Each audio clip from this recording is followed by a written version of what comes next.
Remember that teammate thing I said about behind Elliott? He decided he needed to be on the bottom. That's a Chevrolet teammate. I mean, not a company teammate. Oh, we got trouble. Tyler Reddick in the 42. That's Ryan Reed. Garrett Smithley through the grass. Spencer Gallagher gets a piece of it. Oh, and they're still wrecking. William Byron. Kevin, you said it. Talk about mistakes on pit road, and look where that put Byron. Watch the 42. Off of the bumper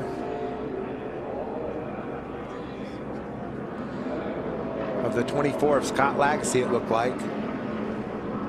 And then they just kept wrecking at him. Ricky Rudd gets the jump. He's the early leader.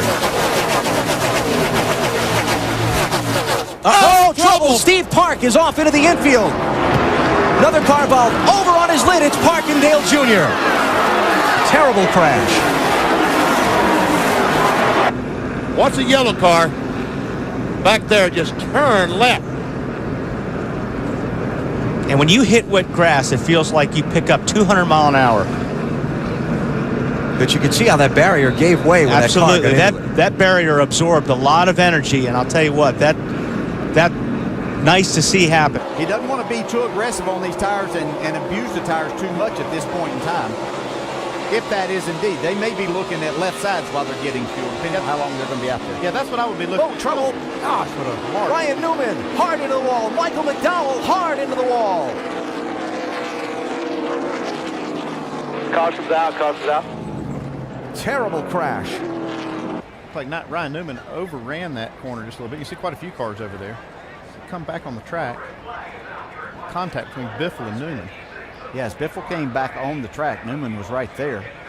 Got into him and hard into that guardrail and the tires. Sends him back out in the middle of the track here into McDowell. Now we see the momentum coming from that outside lane. Once again, just on the inside of Brandon. Oh, look out! Trouble. Oh, and upside down is Earnhardt. This is going to be a mess. Big spin behind us, wave him. The 33 of Harvick, Joey Logano involved. More cars still spinning in this multiple car crash. Just that quick. Oh, there's contact behind him between Carl Edwards and Carl Edwards got up into Keselowski. And boy, it just flipped Dale over. And then there's nowhere for these guys to go. That's Kyle Busch. That's the damage he sustained. There's Brendan gone. You got to wonder why Carl Edwards would make a move like that on the straightaway. He kind of made an abrupt move up to the outside lane there. I don't know if he thought he was clear. Huge crash here at Watkins Glen. Heavy contact. Jeff Gordon involved. Jeff Burton is there. Heavy hit by the 77 car of Sam Hornish. He is out of his car. Jeff Gordon is yet to come out now. He is climbing out of the car. Here's Sam Hornish racing with Casey Kane as they come out of the corner. Oh, looks like Casey got loose and tried to correct it. Got into Sam, and goodness gracious, what just as we saw the other day. Wow, huge lick by Jeff Gordon.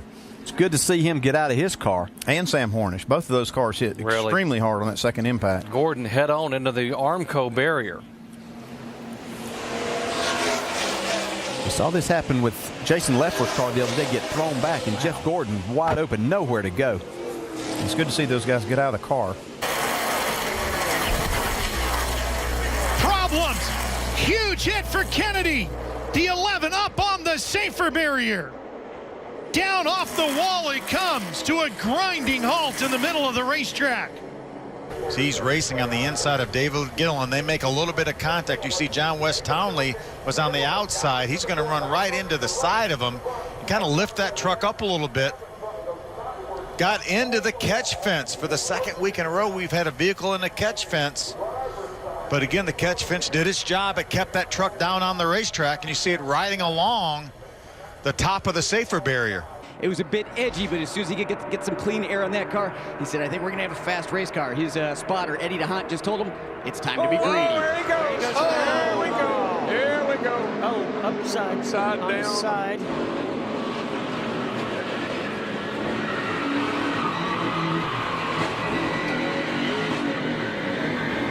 I've been upside down at Daytona one time and slid on my roof just like that, sparks flying, and I was just hoping at the last second it was going to roll back over so I could get out. But AJ's didn't do that. He was stuck upside down. not a comforting feeling. That oil tank is right behind you. It's very possible for oil to start leaking out. You want to get out of there as fast as you can. 57 laps complete this time by, and look at this pack. Trouble off turn 4. Newman slams the wall. Man. Comes Schrader, and Newman is in the air and over. Ryan Newman, last year's Rookie of the Year. The rear end ripped from the car as he slides down the asphalt, and when that car hit the grass of the tri-oval, Ryan Newman went upside down. Let's watch her here and see what happens. Oh, Kenny Schrader got out of control, got into him. Oh, that's what happened, Mike. His right rear tire came off. Car goes airborne, then when it hits the ground, it digs in and just rips it apart. Prior to today, the only place where... Oh, big trouble. That's the rookie Suarez up and over Regan Smith, the big one at Daytona in the tri-oval.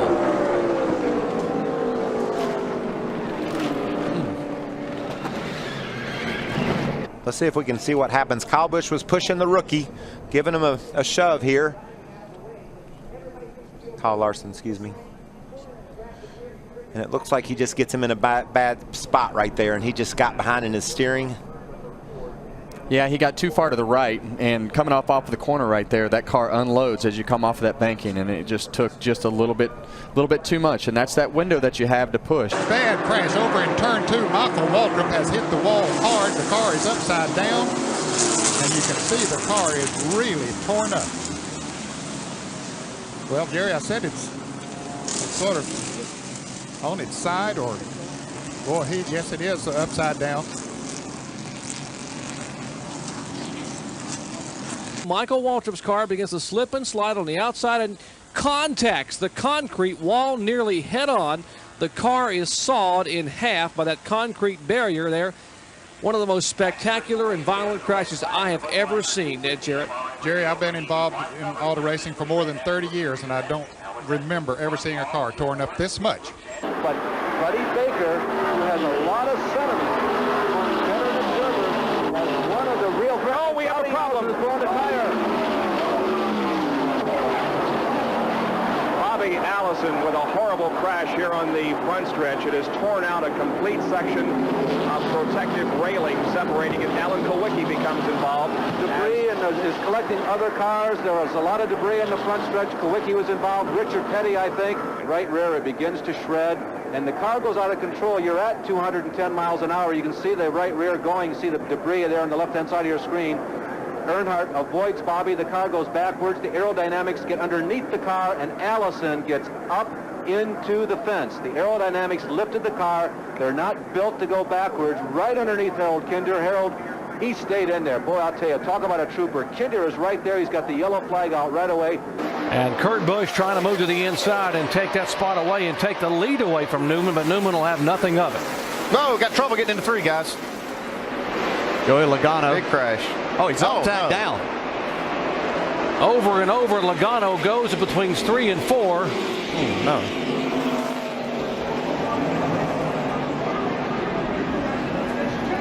Our car will come back to rest on all 4 tires.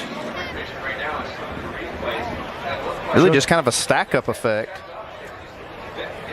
Like was one of them got on the brakes and kind of forced. Yeah, look at Tony Stewart just missing this crash. Man, here's where it really gets exciting. Man. We talked about that there's nowhere to go as you come off of these corners, and when something like this happens, you make a commitment, and you've got one opportunity really to miss this wreck. Riding along with the bat cam, 100 miles an hour on that camera as they go down the back stretch. Oh, there it is. Hard into the wall, the 41 of Kurt Busch. He'll collect the rest of the field. The 18's in it, the 48's in it. The 88 is in it. Just on the front edge, she starts to roll now on the apron.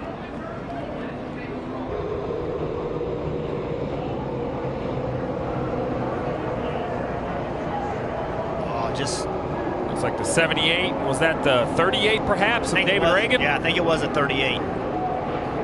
It's like that 78 trying to make it 4 wide. Update on Montoya. Shannon?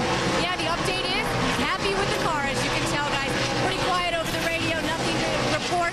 Wampa crash on the track. Oh, heavy contact, cars crashing. There's Hornish. One car in flames. Heavy contact of 43 involved. Blaney involved. David Gilliland is heavy. The whole front of that car. Nothing you can do. That Michael McDowell gets into the back of Gilliland, get into the corner here. Oh my goodness. Just a hard one. Right across in front of Labonte, who backs that car into the guardrail. There comes the 77 of Hornish. Now you can see that. If somebody run out of fuel right there in the middle of that group, it would cause a huge wreck. We've heard, oh, here's a car upside down. Big time crash upside down. It's Ryan Newman.